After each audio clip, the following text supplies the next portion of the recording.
Bonjour à tous, bienvenue dans cette nouvelle série d'exercices pour débutants. Aujourd'hui, il s'agira de gagner du matériel en un coup.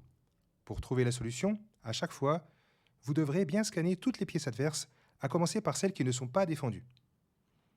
Pensez aussi à faire attention à vos pièces à vous avant de vous lancer. Commençons sans plus tarder. Ici, c'est au blanc de jouer et de gagner du matériel.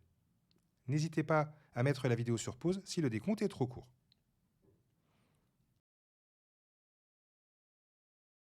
Quand on cherche quel coup jouer dans une partie d'échecs, on doit toujours réfléchir dans cet ordre-là.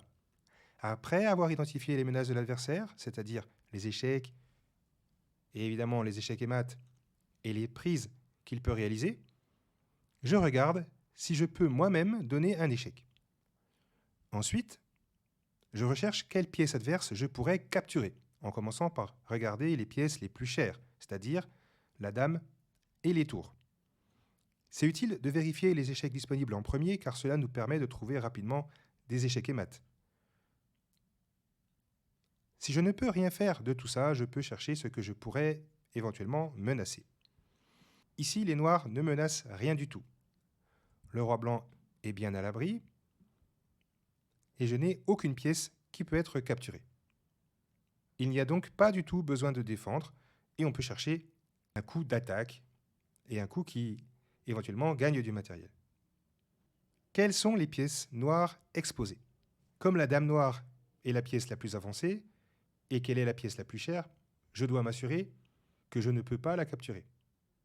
C'est bien le cas ici. Je m'intéresse ensuite au tour.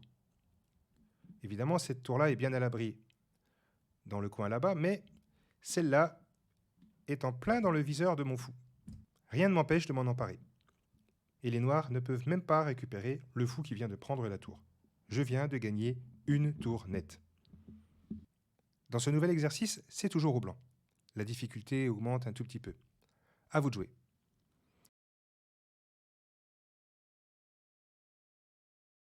L'exercice est un petit peu plus difficile que le premier car on a le choix avec les blancs. Et on peut se tromper si on n'est pas assez attentif.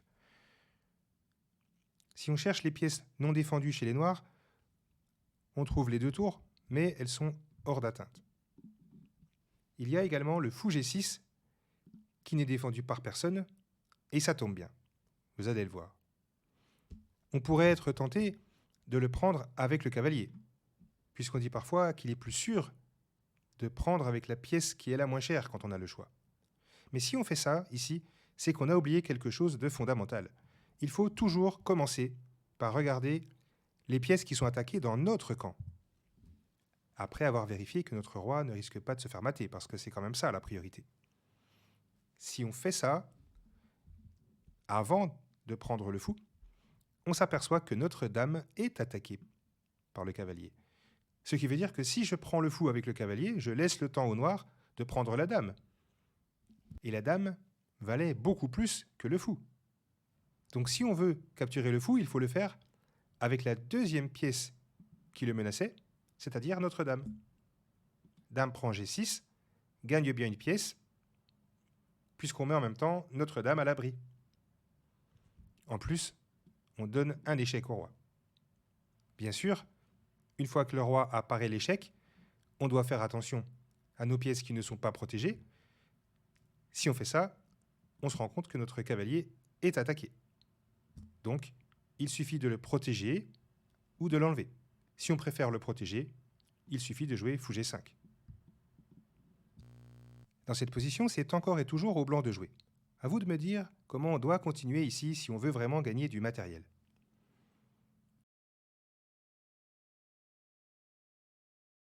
Si vous avez examiné la position, vous vous êtes rendu compte que les deux tours noirs sont en prise. On pourrait se dire qu'on a le choix. Mais en fait, pas du tout. Car on doit aussi se demander si une de nos pièces est en prise, c'est-à-dire si une de nos pièces peut être capturée par l'adversaire. On doit donc absolument se demander ce que notre adversaire pourrait répondre sur chacun des coups qu'on pourrait jouer.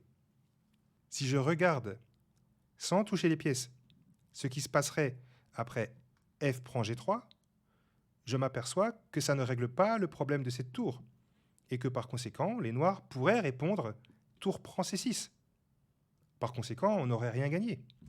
Je vous le montre pour que ce soit plus clair, mais là, on vient de faire ce qu'on appelle de la visualisation, c'est-à-dire qu'on a regardé, analysé sans toucher les pièces.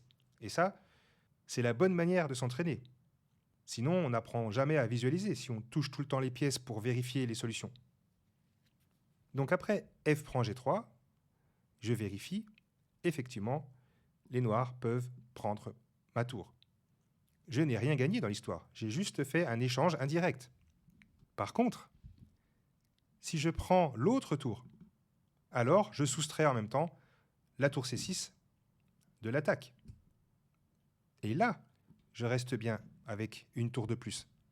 Les noirs doivent même faire attention à leur deuxième tour, donc ils vont devoir bouger cette tour-là. Dans ce dernier exercice, c'est aux noirs de jouer et de gagner du matériel. Je précise simplement que le cavalier blanc vient de prendre un cavalier noir qui était en D5. À vous de jouer. Ici, il faut faire très attention et bien regarder ce que menacent les blancs avant de chercher quelle pièce on pourrait prendre. Parce que si on prend la première pièce qui nous vient à l'esprit, par exemple le fou G2, c'est qu'on n'a pas vu que le cavalier, en venant en D5, attaque notre dame.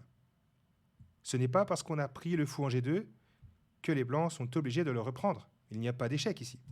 Donc les blancs, s'ils ont le choix, ils vont prendre la pièce qui est la plus chère, c'est-à-dire notre dame. Cavalier prend C7, et en plus, en faisant ça, il donne un échec. Au prochain coup, ils pourront même encaisser la tour s'ils ont envie.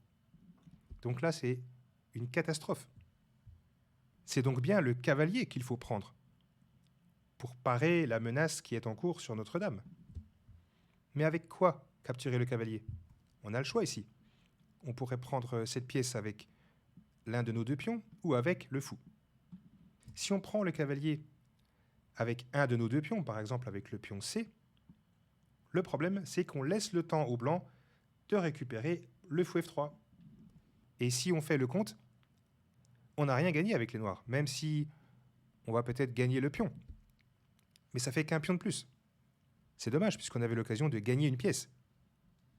Dans la position de départ, un petit peu comme dans l'exercice 2 de la série, on peut prendre une pièce tout en protégeant une de nos pièces qui est attaquée.